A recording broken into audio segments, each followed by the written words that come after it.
Perhiasan buatan menjadi hal yang semakin akrab dengan kehidupan manusia. Artificial Intelligence atau AI sudah banyak digunakan untuk mempermudah aktivitas manusia. Tetapi kehadiran AI juga mendapatkan perhatian serius karena memiliki efek buruk apabila tidak digunakan dalam hal yang tepat.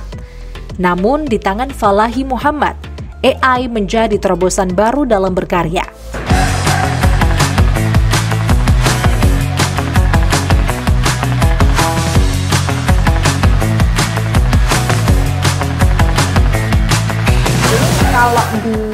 Kalau telusuri dulu nih, sebenarnya Kak Fala ini emang suka seni batik ini dari kapan dan ceritanya gimana?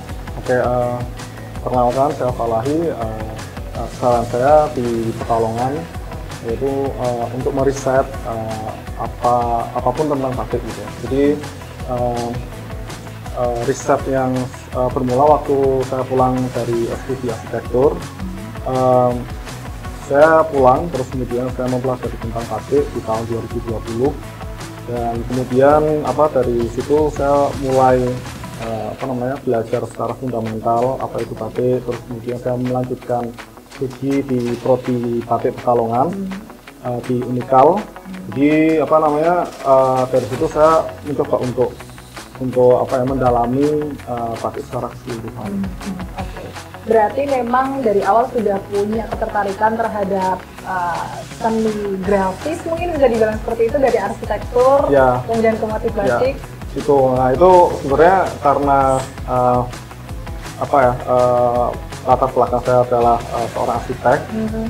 Ada beberapa kesamaan yang dirasa bisa diterapkan di batik gitu. Nah, dari itu akhirnya saya mencoba untuk multidisiplin ilmu, menerapkan itu di dalam batik, sehingga muncul beberapa penemuan-penemuan, salah satunya adalah di desain, di parameter desain gitu. Oke, berarti sempat meneruskan pendidikan di teknik batik Unikal, gitu ya. Oke, luar biasa.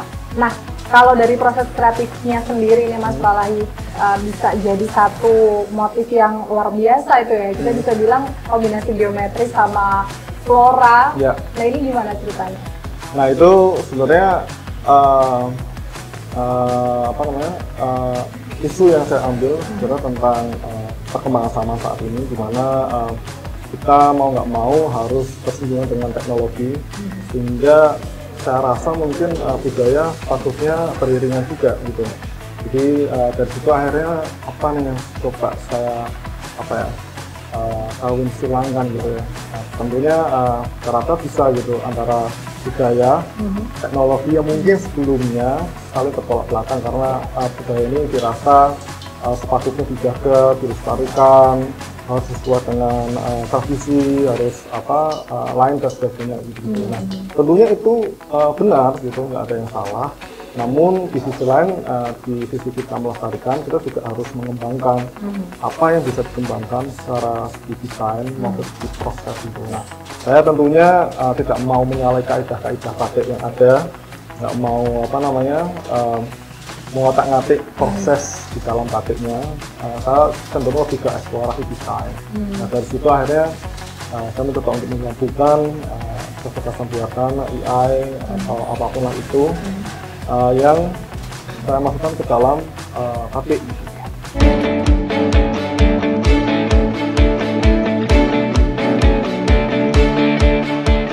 Pemuda yang menamatkan pendidikan di perguruan tinggi yang berbeda dengan disiplin ilmu yang berbeda, yakni arsitektur, manajemen, dan teknik batik, membuat ia memiliki bekal banyak untuk menekuni batik di kota asal, yakni Kota Pekalongan.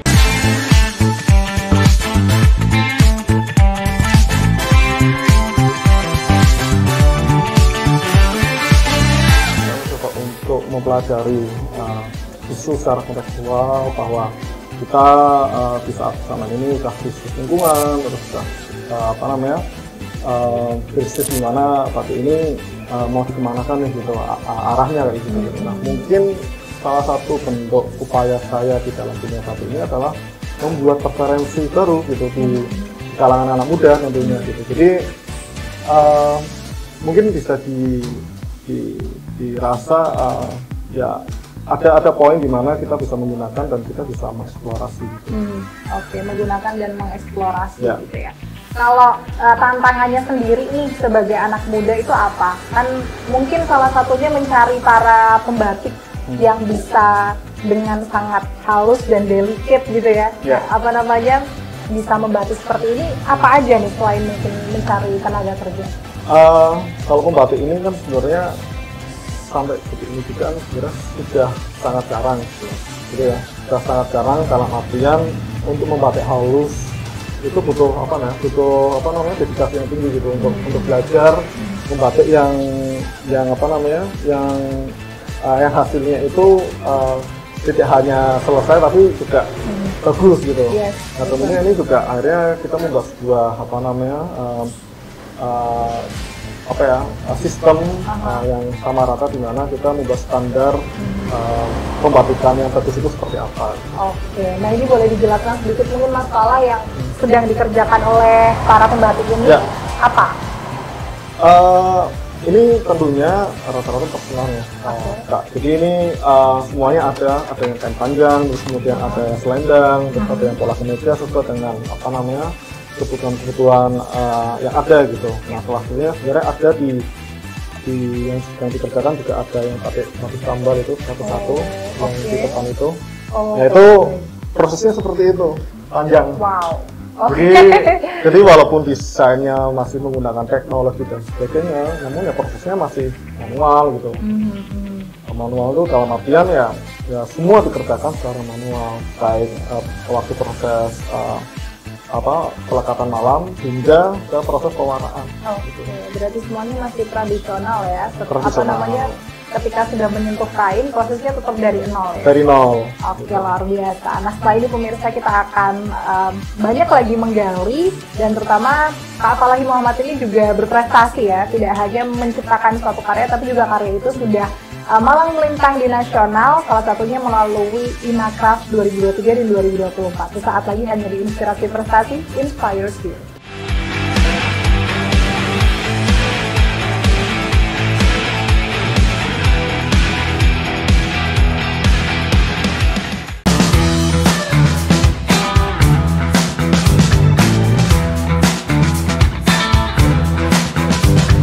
Seniman muda asal kota Pekalongan ini mampu mengkombinasikan motif batik klasik dengan teknologi AI, dan karyanya mampu membuat ia meraih 3 penghargaan sekaligus dalam ajang Inacraft 2023, yakni sebagai Best Booth Award 2023, ASEPI Emerging Artisan Award 2023, dan Inspiring Youthpreneur 2023.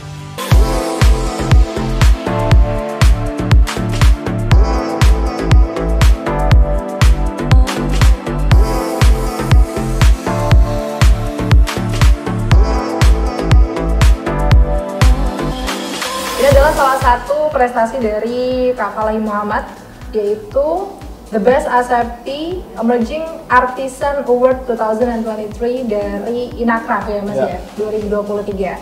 Dan sebenarnya juga dapat juga ya di 2024 ya, untuk apa? Enggak. Oh, tapi diundang lagi di Inacraft. Hadiahnya itu gratis booth gitu. Dan kita ditempatkan di paling depan ya. Oke, jadi berkat 2 atau 3 ini ya malah ya. 3 award ini akhirnya di 2024 Kak Falahi Muhammad bersama ini berarti ya Metaflora. Itu bisa dapat booth paling depan di Inacraft. Bayangin ya, Inacraft yang paling ditunggu-tunggu oleh seluruh seniman di Indonesia ini bisa dapat booth paling depan, kan ini luar biasa banget. Oke, ini balik lagi nih Mas ya ke karya batik menggunakan AI. Kalau menurut Kak Falahi sendiri, ada nggak sih perbedaan yang mencolok antara pakai AI sama yang bener-bener kalau orang sini kan bilangnya dijaplak ya? Itu tuh gimana?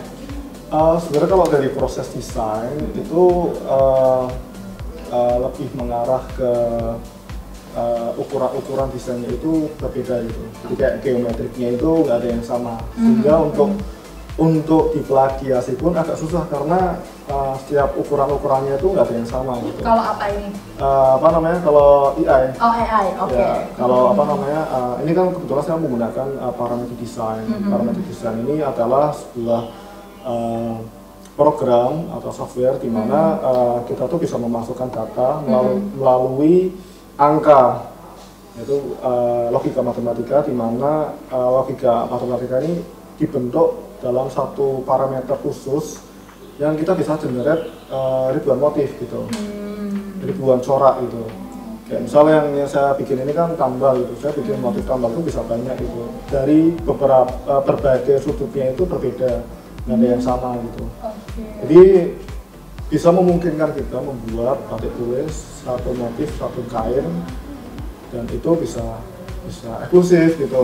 Dan kita nggak perlu repot-repot membuatnya itu apa namanya secara manual saja gitu. Oke, jadi misalkan kayak desain dasarnya udah jadi, tinggal mungkin ditambahin data lagi, itu jadi motif yang beda lagi gitu apa? Betul, kayak misal saya membuat master tambal gitu dengan grid yang sederhana, basic gitu, kotak-kotak gitu misal. Nah, kita bisa bermain di sirkulasi, bisa bermain di tensionnya, jadi tiba-tiba hilang, tiba-tiba di tengahnya itu apa namanya merapat dan sebagainya, itu tuh bisa semua dengan algoritma parametrik itu. Oke, baik. Berarti ini ya disclaimer ya. Jadi AI di sini bukan Google Gemini atau ChatGPT, teman-teman ya. Beda ya. Tapi ini ada satu aplikasi sendiri yang nanti kita akan tanya juga ke Apalahi, yang nanti ini juga butuh yang namanya keahlian perhitungan, data-data seperti itu.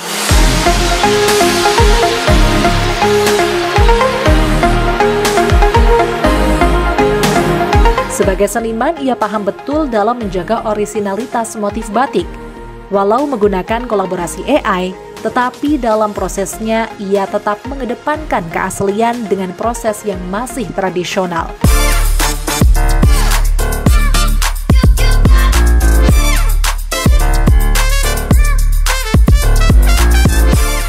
Nah, kalau apa namanya AI-nya sendiri pakai apa sih? Kalau AI-nya itu sebenarnya kita masih dalam tahap pembelajaran ya. Kayak maksudnya kita baru bisa memasukkan ke mesin learning-nya itu. Jadi kita bisa memasukkan misal kayak motif jelamprang gitu. Kita kumpulin dulu motif-motif jelamprang banyak gitu, terus kita masukin ke data tersebut gitu. Nah, data itu bisa mengkawinsilangkan dari motif jelamprang A, B sampai ke Z. Nah, itu malah justru nantinya kita nggak bisa mengontrol gitu, karena yang bermain ya mesin learningnya itu dia dilatih untuk membaca grid-gridnya gitu. Jadi itu akhirnya nanti bisa digunakan ketika kita menambahkan sesuatu yang dari luar itu gitu. Makanya parameter desain ini sebenarnya membantu untuk mengontrol itu juga gitu. Jangan sampai kita membuat desain yang full AI, kita terapin di motif atau corak batik gitu. Takutnya nanti ya menghilangkan nilai kreativitasnya itu. Oke, nyambung juga nih soal pertanyaannya nih ya. Jadi tadi kan sebisa mungkin biar tidak menghilangkan estetika, kreativitas gitu ya, ataupun nilai-nilai dasar yang harus kita lestarikan nih dari batik. Nah, ini gimana nih cara Kak Apalahi sendiri untuk ngasih tahu ke orang-orang, ini loh kalau misalkan pakai AI itu bukan berarti kita merusak budaya gitu ya. Ini gimana? Yang pertama ya kita harus tahu fundamental batik dulu gitu. Kita harus tahu kaidah batik seperti apa, kita harus tahu mana yang bisa dikembangkan, mana yang harus dipertahankan. Jadi saya rasa ini butuh belajar jenjang lebih serius untuk mendalami apa itu batik sebenarnya gitu, sehingga masih banyak yang perlu kita pertahankan, terutama di proses itu. Nah, kalau ini kan saya lebih ke bermain di eksplorasi corak gitu, sehingga corak-corak ini bisa beragam dan bisa menjadi preferensi batik-batik yang baru gitu. Oke, berarti memang risetnya juga harus kuat ya untuk mengumpulkan berbagai macam jenis batik itu ya, motif-motif dasar. Nah, kalau dari Kak Apalahi sendiri selain mungkin belajar juga di teknik batik, ini untuk risetnya sendiri gimana? Risetnya itu tentunya kita yang pertama harus paham betul membaca fenomena-fenomena yang ada saat ini seperti apa, kemudian kita bisa kumpulkan, kita bisa merespon melalui critical thinking dan data analitik dan sebagainya gitu. Sehingga batik ini tidak statis dalam artian tidak hanya dipertahankan, namun kita juga bisa mengembangkan gitu. Nah, pengembangan ini justru yang susah. Nah, susahnya gimana caranya agar seimbang dengan budaya yang ada gitu. Jadi mungkin yang bisa kita ambil dari pembelajaran ini lebih ke gaya berakomontasi, apa itu budaya, apa itu tentang batik, dan apa itu tentang teknologi saat ini gitu. Oke, luar biasa. Oke, Sobat Inspirasi Prestasi, setelah ini kita masih ada satu segmen lagi untuk membicarakan tentang karya dari Kak Falahi Muhammad. Jadi jangan kemana-mana, tetap di Inspirasi Prestasi, Inspires You.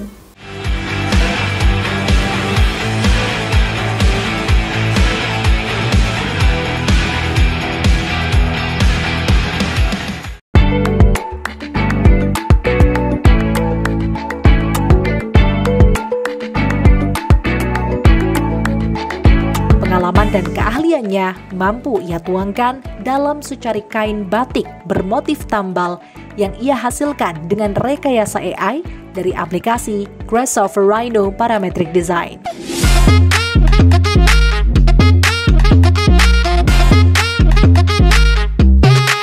Oke, berarti ini brandnya Metaflora ya, Mas ya? Oke, nah kalau yang sebelah sini sama juga? Kalau ini sama juga, jadi kita riset kain itu dari benang. Jadi kita biasanya kan benang itu kan diambil dari impor ya. Ini malah kita riset, apa sih benang di Indonesia gitu. Nah, rata-rata kita punya kapas dari Tuban. Kemudian, dari Tuban. Dari benang Tuban ini kita kombinasikan dengan benang-benang pabrikan gitu. Jadi bentuknya akhirnya estetik gini ya. Sini, gitu. Ini lucu sih, kayak perpaduan antara kebaya-kebaya. Ini ATPM gitu ya, ini ATPM dari Sutra. Gitu. Jadi semuanya full kita manual. Handmade ya? Handmade. Luar biasa. Oke, Mas Falahi, kita masih mau nanya-nanya lagi nih soal AI gitu ya, batik AI. Nah ini untuk pemasarannya sendiri rencananya akan seperti apa nih?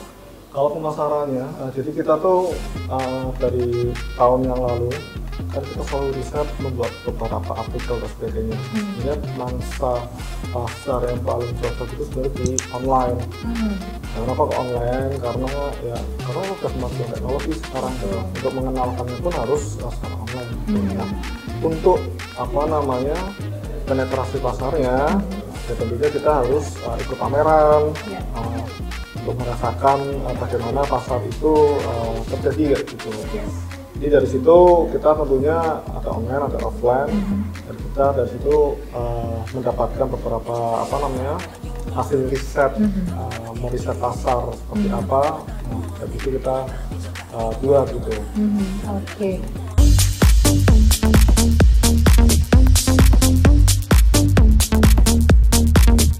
Dari mulai proses membatik tulis hingga pewarnaan yang menggunakan pewarna alami, Falahi sangat mengedepankan sustainability fashion di tengah gempuran fast fashion yang merusak lingkungan.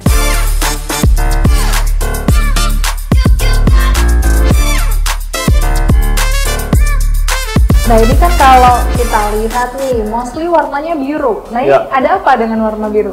Nah warna biru itu sebenarnya nggak cuma warna biru sih ya. Kita sebenarnya mengangkat isu sustainability fashion. Sustainability fashion itu berangkat dari isu krisis iklim yang terjadi saat ini, nggak cuma Pekalongan tapi dunia gitu. Termasuknya Pekalongan ini kan penurunan air tanahnya itu kan sangat tinggi sekali. Nah, penggunaan airnya pun berarti kan artinya kita sudah di kondisi yang kritis. Gitu. Nah, saya ingin mengembalikan dari pewarnaannya pun akhirnya kita pewarnaan alam, dan ini dari biru indigo. Pasta atau daunnya itu ditanam di pegunungan atas, yaitu dari dosen saya, Pak Zahir. beliau juga akademisi di universitas seperti batik gitu. Dari sini akhirnya ya semuanya berasalnya dari Pekalongan. Bahkan sekancing-kancingnya ini pun dari Pekalongan dan dibuat di Pekalongan gitu. Oke, berarti semuanya pakai ini ya, warna alam, terus juga dari kainnya juga apa namanya? Ini pakai kain apa Mas? Sutra? Sutra. Oke, semuanya alami ya, dari saya. Oke, indigo. Kalau bentuk daunnya sendiri kayak gimana sih kalau misalkan boleh digambarkan daun indigo? Daun indigo itu apa ya? Sebenarnya ada dua ya. Yang pertama adalah daun Strophylanthus sama Indigo vera. Kalau yang Indigo vera ini sebenarnya dari zaman VOC itu sudah budidaya di semenanjung pesisir Pekalongan. Nah, sekarang ada pembaharuan dan penggunaan yang jauh lebih mungkin warnanya lebih pekat dan sebagainya. Salah satunya adalah daun Strophylanthus yang ditanamnya di pegunungan kayak gitu. Jadi ada dua, yang di pesisir sama yang di pegunungan. Ini menggunakan yang pegunungan. Warnanya jauh lebih pekat, lebih rata, dan lebih mudah digunakan. Gitu. Oke, ini menarik ya. Di tengah-tengah juga kota Pekalongan juga mengalami ini juga sih, krisis pencemaran lingkungan yang luar biasa dari adanya batik pewarna sintetis ya. Nah ini kalau dari Kak Falahi sendiri untuk bisa apa ya, jadi salah satu mungkin pencetus ataupun mungkin bisa menjadi influencer para pengusaha batik biar bisa dan mau pakai batik warna alam. Ya, nah itu apa namanya mungkin pertanyaannya ya mau atau enggak kita beralih ke dalam sistem apa namanya sustainability, yaitu penggunaan material-material yang memang lokal, terus prosesnya juga ramah lingkungan kayak gitu. Jadi mungkin perlu banyak ya riset tentunya dan bagaimana cara penggunaannya sehingga apa namanya penggunaan material yang sifatnya ramah lingkungan ini bisa berdampak ke depannya. Oke. Tapi kalau misalkan dari segi produksi gimana nih? Apakah memang lebih menantang pakai warna alam atau gimana? Tentunya jauh lebih lama, lebih menantang. Banyak kerusakan-kerusakan karena kan kita kan belum tahu formula yang benar seperti apa gitu. Jadi ya terus meriset gitu ya pewarnaan itu yang baik seperti apa. Munculannya menjadi inspirasi baru untuk anak muda khususnya di kota Pekalongan dalam pelestarian batik yang berkelanjutan.